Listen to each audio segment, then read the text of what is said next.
Hello friends, PSC codes and ട്രിക്സിൻ്റെ പുതിയൊരു വീഡിയോയിലേക്ക് എല്ലാവർക്കും സ്വാഗതം. അപ്പോൾ എന്നത്തെ പോലെ തന്നെ നമ്മൾ ഇന്നും മലയാളത്തിൻ്റെ ക്ലാസ് തന്നെയാണ് ചെയ്യുന്നത്. മോക്ക് ടെസ്റ്റ് ആയിട്ടുള്ള രീതിയിലാണ് ചെയ്യുന്നത്. അപ്പോൾ ഇതുപോലെ ഒരുപാട് മലയാളത്തിൻ്റെ മോക്ക് ടെസ്റ്റ് ക്ലാസ്സുകളൊക്കെ നമ്മൾ ചാനലിൽ അപ്ലോഡ് ചെയ്തിട്ടുണ്ട്. അപ്പോൾ ചാനലിൻ്റെ പ്ലേലിസ്റ്റ് പോയി കഴിഞ്ഞാൽ നിങ്ങൾക്ക് അവിടെ ഒരു പ്ലേലിസ്റ്റ് ആയിട്ട് കാണാൻ സാധിക്കുന്നതാണ് കേട്ടോ. അപ്പോൾ അത് കണ്ടുപോകുക, ഓരോ വീഡിയോസും കണ്ടുപോകുക. കണ്ട് പ്രയോജനപ്പെടുമെന്ന് തോന്നിയാൽ ചാനലൊക്കെ ഒന്ന് സപ്പോർട്ട് ചെയ്യാനും കൂടി ശ്രദ്ധിക്കുക. ഓക്കെ, അപ്പോൾ നമുക്ക് ഇന്നത്തെ ക്ലാസ്സിലേക്ക് കടക്കാം. ആദ്യത്തെ ചോദ്യം, കാലത്ത് വന്ന മഴയും അന്തിക്ക് വന്ന വിരുന്നും ഈ പഴമൊഴിയുടെ അർത്ഥം എന്താണ്? കാലത്ത് വന്ന മഴയും അന്തിക്ക് വന്ന വിരുന്നും. ഓപ്ഷൻ എ അനവസരത്തിലെ പ്രവൃത്തി, ഓപ്ഷൻ ബി അവിചാരിതമായി എത്തിപ്പെടുക, ഓപ്ഷൻ സി രണ്ടും പോകില്ല, ഓപ്ഷൻ ഡി വിളിക്കാത്ത സദ്യയ്ക്ക് ഉണ്ണാൻ പോവുക. കാലത്ത് വന്ന മഴയും അന്തിക്ക് വന്ന വിരുന്നും ഈ പഴമൊഴിയുടെ അർത്ഥം. ഇത് കഴിഞ്ഞ CPOക്ക്, അതായത് മറ്റേ നമ്മുടെ പ്രിലിംസ് കഴിഞ്ഞ് മെയിൻസിന് ചോദിച്ച ചോദ്യമാണ്, മലയാളത്തിൽ വന്ന ചോദ്യമാണ്. കാലത്ത് വന്ന മഴയും അന്തിക്ക് വന്ന വിരുന്നും. ഇതിൻ്റെ ആൻസർ ഓപ്ഷൻ സി ആണ് കേട്ടോ. ഓപ്ഷൻ സി ആണ്, രണ്ടും പോകില്ല. കാലത്ത് വന്ന മഴയും അന്തിക്ക് വന്ന വിരുന്നും ഈ പഴമൊഴിയുടെ അർത്ഥം രണ്ടും പോകില്ല എന്നാണ്. അടുത്ത ചോദ്യം, സമീപം എന്നർത്ഥം വരുന്ന വാക്ക് ഏത്? ഈ തന്നിരിക്കുന്നതിൽ സമീപം എന്നർത്ഥം വരുന്ന വാക്ക് നികടം അല്ലെ, ആ കായാണ് ശ്രദ്ധിക്കേണ്ടത്. ക ഖ ഗ ഖ. ഏതാണ് ആൻസർ? സമീപം എന്നർത്ഥം വരുന്ന വാക്ക് ഏത് നികടമാണ്?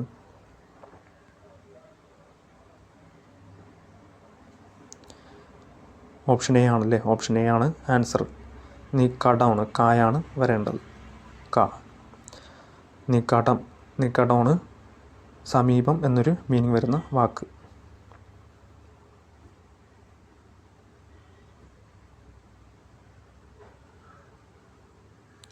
അടുത്ത ചോദ്യം, അജ്ഞാത രഹസ്യം എന്ന പദം ഏത് സമാസത്തിൽ ഉൾപ്പെടുന്നു? അജ്ഞാത രഹസ്യം എന്ന പദം ഏത് സമാസത്തിൽ ഉൾപ്പെടുന്നു? ഓപ്ഷൻ എ കർമ്മധാരയ സമാസം, ഓപ്ഷൻ ബി അവ്യയീ ഭാവൻ, ഓപ്ഷൻ സി സംബന്ധിക തൽപുരുഷൻ, ഓപ്ഷൻ ഡി ദ്വന്ദ്വ സമാസം.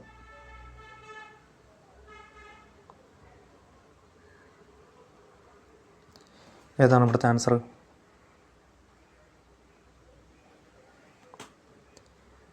ഓപ്ഷൻ എ ആണല്ലേ. ഓപ്ഷൻ എ ആണ് ആൻസർ. കർമ്മധാരയ സമാസമാണ് കേട്ടോ. കർമ്മധാരയ സമാസം, അജ്ഞാത രഹസ്യം എന്ന പദം കർമ്മധാരയ സമാസത്തിന് ഉദാഹരണമാണ്. അപ്പം സമാസം നിങ്ങൾ ഡീറ്റെയിൽ ആയിട്ട് പഠിക്കുക കേട്ടോ. പഠിച്ചു കഴിഞ്ഞാൽ അതിൻ്റെ ഓരോ സമാസം എന്താണെന്ന് പഠിച്ചു കഴിഞ്ഞാൽ ഇതിന് ആൻസർ എഴുതാൻ സാധിക്കത്തുള്ളൂ. ഇപ്പോൾ അവ്യയീ ഭാവനുണ്ട്, ദ്വന്ദ്വ സമാസമുണ്ട്, തൽപുരുഷ സമാസമുണ്ട്, അതുപോലെ തന്നെ കർമ്മധാരയ സമാസമുണ്ട്. അപ്പോൾ ഈ സമാസങ്ങളെല്ലാം പഠിക്കുക. ഓരോ സമാസത്തിനും കുറേ ഉദാഹരണങ്ങളൊക്കെ ഉണ്ട്. അപ്പോൾ അതൊക്കെ പഠിക്കുക. അത് പഠിച്ചാലേ ഇതിന് ആൻസർ എഴുതാൻ സാധിക്കത്തുള്ളൂ കേട്ടോ. അപ്പോൾ ഇവിടെ ആൻസർ ഓപ്ഷൻ എ ആണ്, കർമ്മധാരയ സമാസം.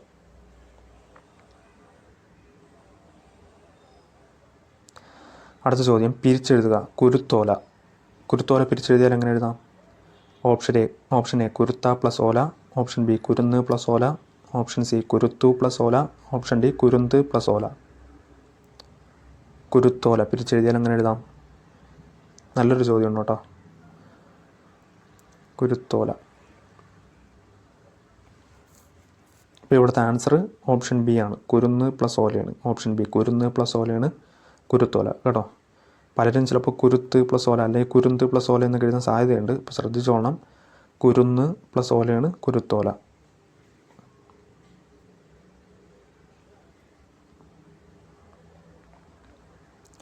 അടുത്ത ചോദ്യം, കാഷ്വൽ ലീവ് എന്നതിൻ്റെ ശരിയായ അർത്ഥം എന്താണ്? പ്രീവിയസ് ഇയർ ചോദ്യമാണ് കേട്ടോ ഇത്. പ്രീവിയസ് ഇയർ ചോദിച്ചിട്ടുണ്ട് കാഷ്വൽ ലീവ് എന്നതിൻ്റെ ശരിയായ അർത്ഥം. ഓപ്ഷൻ എ ആർജിത അവധി, ഓപ്ഷൻ ബി ആകസ്മിക അവധി, ഓപ്ഷൻ സി അനാവശ്യ അവധി, ഓപ്ഷൻ ഡി അല്പദിവസാവധി. കാഷ്വൽ ലീവ് എന്നതിൻ്റെ ശരിയായ അർത്ഥം.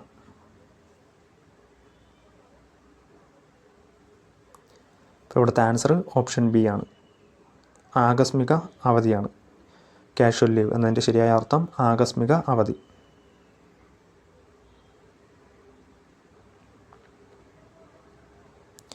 അടുത്ത ചോദ്യം, ശരിയായ വാക്യമേത്? ഓപ്ഷൻ എ നാളെയോ അഥവാ മറ്റന്നാളോ നമുക്ക് കാണാം, ഓപ്ഷൻ ബി നാളെയോ അഥവാ മറ്റന്നാളോ നമുക്ക് തമ്മിൽ കാണാം. ഓപ്ഷൻ സി നാളെയോ മറ്റന്നാളോ നമുക്ക് തമ്മിൽ കാണാം. ഓപ്ഷൻ ഡി നാളെയോ മറ്റന്നാളോ നമുക്ക് തമ്മിൽ പരസ്പരം കാണാം. ഏതാണ് ആൻസർ? ശരിയായിട്ടുള്ള വാക്യം?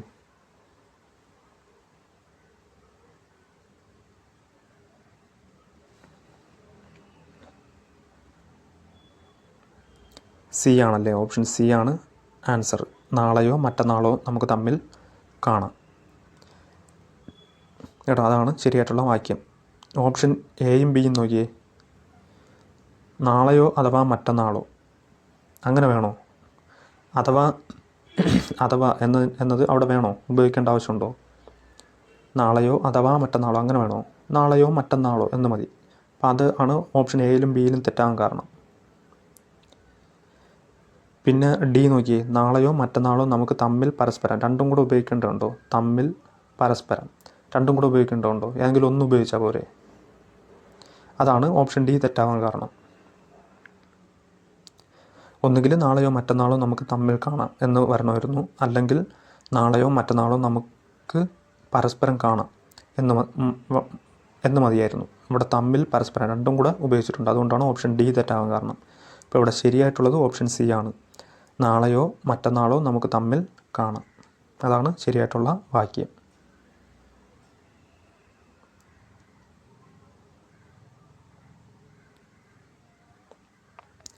അടുത്ത ചോദ്യം. ടു ബി ആൾ ഐസ് എന്ന പ്രയോഗത്തിൻ്റെ ശരിയായ അർത്ഥം എന്താണ്? ടു ബി ആൾ ഐസ് എന്ന പ്രയോഗത്തിൻ്റെ ശരിയായ അർത്ഥം. Option A സംശയാസ്പദം.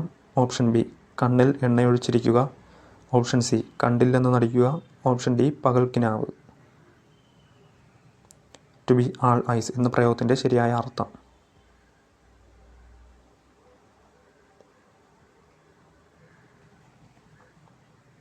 അപ്പോൾ നിങ്ങൾക്ക് ആൻസർ കിട്ടിയെന്ന് വിചാരിക്കുന്നു. ആൻസർ ഓപ്ഷൻ ബി ആണ്. കണ്ണിൽ എണ്ണയൊഴിച്ചിരിക്കുക, അതാണ് ടു ബി ആൾ ഐസ് എന്ന പ്രയോഗത്തിൻ്റെ ശരിയായ അർത്ഥം കേട്ടോ. ടു ബി ആൾ ഐസ് എന്ന പ്രയോഗത്തിൻ്റെ ശരിയായ അർത്ഥം കണ്ണിൽ എണ്ണയൊഴിച്ചിരിക്കുക. അടുത്ത ചോദ്യം. ക്ഷമാശീലം ഉള്ളവൻ എന്നർത്ഥം വരുന്ന ഒറ്റപ്പദം ഏതാണ്? ക്ഷമാശീലം ഉള്ളവൻ എന്നർത്ഥം വരുന്ന ഒറ്റപ്പദം. ഓപ്ഷൻ എ ബുഭുക്ഷു. ഓപ്ഷൻ ബി തിതിക്ഷു. ഓപ്ഷൻ സി മുമുക്ഷു. ഓപ്ഷൻ ഡി പ്രാംശു. ക്ഷമാശീലം ഉള്ളവൻ എന്നർത്ഥം വരുന്ന ഒറ്റപ്പദം. ഈ 4 വാക്കുകളും പ്രീവിയസ് ചോദിച്ചിട്ടുണ്ട് കേട്ടോ. ഈ ഓപ്ഷൻസിൽ തന്നിരിക്കുന്ന 4 ഒറ്റപ്പദങ്ങളും പ്രീവിയസ് ചോദിച്ചിട്ടുണ്ട്. ഇപ്പോൾ ഇവിടുത്തെ ആൻസർ ഓപ്ഷൻ ബി ആണ്, തിതിക്ഷു ആണ്. ഇപ്പം തിതിക്ഷു എന്നതിൻ്റെ അർത്ഥം ക്ഷമാശീലം ഉള്ളവൻ എന്നതിൻ്റെ ഒറ്റപ്പദമാണ് തിതിക്ഷു. ഇനി ഓപ്ഷൻ എ നോക്കിയേ. ബുഭുക്ഷു എന്ന് വെച്ചാൽ എന്താണ്? ഭക്ഷിക്കാൻ ആഗ്രഹിക്കുന്നവൻ എന്നതിൻ്റെ ഒറ്റപ്പദമാണ് ബുഭുക്ഷു. ഭക്ഷിക്കാൻ ആഗ്രഹിക്കുന്നവൻ എന്നതിൻ്റെ ഒറ്റപ്പദമാണ് ബുഭുക്ഷു. അതുപോലെ ഓപ്ഷൻ സി മുമുക്ഷു. മോക്ഷം ആഗ്രഹിക്കുന്ന ആൾ എന്നതിൻ്റെ ഒറ്റപ്പദമാണ് മുമുക്ഷു. മോക്ഷം ആഗ്രഹിക്കുന്ന ആൾ. അതുപോലെ പ്രാംശു ഉയരമുള്ളവൻ എന്നതിൻ്റെ ഒറ്റപ്പദമാണ് പ്രാംശു. ഉയരമുള്ളവൻ എന്നതിൻ്റെ ഒറ്റപ്പദം പ്രാംശു. അപ്പോൾ ഒന്നുകൂടി പറയാം. ബുഭുക്ഷു ഭക്ഷിക്കാൻ ആഗ്രഹിക്കുന്നവൻ. തിതിക്ഷു ക്ഷമാശീലമുള്ളവൻ. മുമുക്ഷു മോക്ഷം ആഗ്രഹിക്കുന്ന ആൾ. പ്രാംശു ഉയരമുള്ളവൻ കേട്ടോ. അപ്പോൾ ഈ 4 ഒറ്റപ്പദങ്ങളും എഴുതിയെടുത്ത് തന്നെ പഠിക്കുക. 4ഉം പ്രീവിയസ് ചോദിച്ചിട്ടുണ്ട്.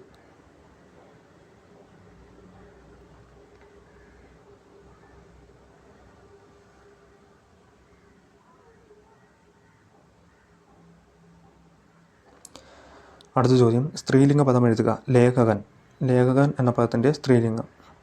ഓപ്ഷൻ എ ലേഖകി. ഓപ്ഷൻ ബി ലേഖിക. Option C ലേഖക.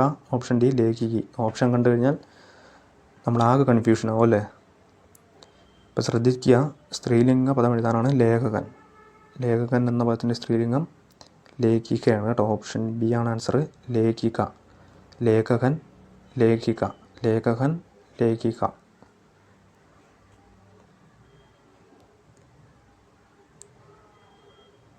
അടുത്ത ചോദ്യം. താഴെ നൽകിയിരിക്കുന്നവയിൽ സംജ്ഞാനാമത്തിന് ഉദാഹരണം. ഓപ്ഷൻ എ മനുഷ്യൻ. Option B radio. Option C വെള്ളം, ഓപ്ഷൻ ഡി ഉയരം. സംജ്ഞാനാമത്തിന് ഉദാഹരണം. സംജ്ഞാനാമം എന്ന് വെച്ചാൽ അറിയാമല്ലോ, ഒരു പ്രത്യേക വ്യക്തിയുടെയോ വസ്തുവിൻ്റെയോ സ്ഥലത്തിൻ്റെയോ പേരിനെ കുറിക്കുന്ന നാമമാണ് സംജ്ഞാനാമം. ഏകനാമം എന്നും അറിയപ്പെടും. ഒരു പ്രത്യേക വ്യക്തിയുടെയോ വസ്തുവിൻ്റെയോ സ്ഥലത്തിൻ്റെയോ പേരിനെ കുറിക്കുന്ന നാമം. അങ്ങനെ നോക്കുമ്പോൾ ഇവിടെ ഏതാണ് ആൻസർ വരുന്നത്? റേഡിയോ ആണല്ലേ. ഓപ്ഷൻ ബി ആണ് ആൻസർ, റേഡിയോ. കേട്ടോ, ഒരു പ്രത്യേക വ്യക്തിയുടെയോ വസ്തുവിൻ്റെയോ സ്ഥലത്തിൻ്റെയോ പേരിനെ കുറിക്കുന്ന നാമമാണ് സംജ്ഞാനാമം. ഓപ്ഷൻ ബി ആണ് ആൻസർ, റേഡിയോ. ഓക്കെ, ഇന്നത്തെ ക്ലാസ്സിൽ ഇത്രയും ക്വസ്റ്റ്യൻസ് നോക്കുന്നുള്ളൂ. ഇതിൻ്റെ കണ്ടിന്യൂഷൻ വീഡിയോ വരുന്ന ക്ലാസ്സുകളിൽ ഉണ്ടായിരിക്കും. അപ്പോൾ തീർച്ചയായിട്ടും ഇതുപോലെ ഒരുപാട് മലയാളത്തിൻ്റെ മോക്ക് ടെസ്റ്റ് വീഡിയോ നമ്മൾ ചാനലൊക്കെ അപ്ലോഡ് ചെയ്തിട്ടുണ്ട്. ഇപ്പോൾ കാണാത്തവരൊക്കെ ഉണ്ടെങ്കിൽ കണ്ടു നോക്കുക. ഈ വീഡിയോൻ്റെ ലാസ്റ്റ് പ്ലേലിസ്റ്റായിട്ട് കൊടുത്തിരിക്കാം കേട്ടോ, ഓരോ പ്ലേലിസ്റ്റും കൊടുത്തിരിക്കാം.